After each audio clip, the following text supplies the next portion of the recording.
Air commodore रज़ा हैदर साहब, मेरा आपसे ये सवाल है कि अब दुनिया, now world is an electronics global village. अब वो दौर नहीं है कि आप घोड़े पे चढ़ के तलवार लेके और जंग करने जाएं। अब सारा ये इंजीनियरिंग का दौर है, अब ये सारा सिस्टम का दौर है, और उसका सबसे ज़्यादा जो रोल है वो आपके डिपार्टमेंट जो एयर फोर्स है। तो हमारी कैपेसिटी, हमारी कैपेबिलिटी और हिंदुस्तान की स्ट्रेंथ, कैपेसिटी, कैपेबिलिटी और उनके एक्सपेंस, और थोड़ा सा इसका आप मुझे कंपैरिजन दें प्लीज़। जी डॉक्टर साहब, बहुत शुक्रिया आपका थैंक यू प्रोग्राम में दावत देने का। और बहुत ही आपने अच्छा सवाल पूछा है, competition and war calculus. Sir.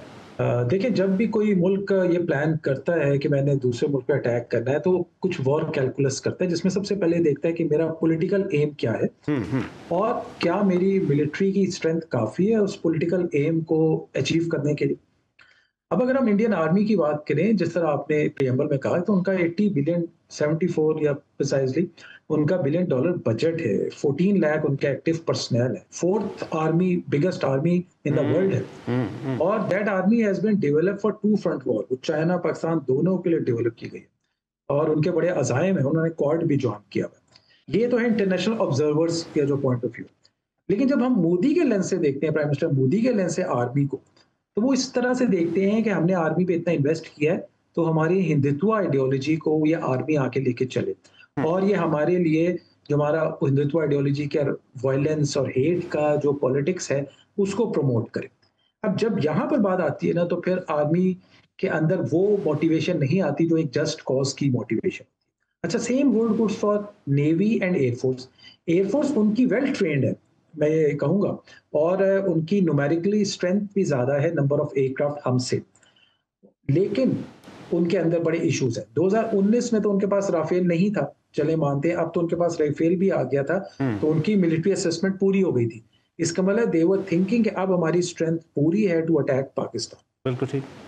लेकिन अल्हम्दुलिल्लाह जो दूसरी साइड पर पाकिस्तान एयरफोर्स और पाकिस्तान आर्म फोर्सेस हैं, और अगर मैं पर्टिकुलरली उस इवेंट की बात करूं, तो पाकिस्तान एयरफोर्स जो है वो ट्रेंड हुई है एंड ब्रॉट अप है to fight with an enemy which is much higher in numbers. तो हमने क्या किया है, क्वांटिटी को क्वालिटी से केटर किया। राइट। और क्वालिटी में क्या आ जाता है, quality of training, quality of equipment, quality of leadership, और फिर एयर स्ट्रेटेजी।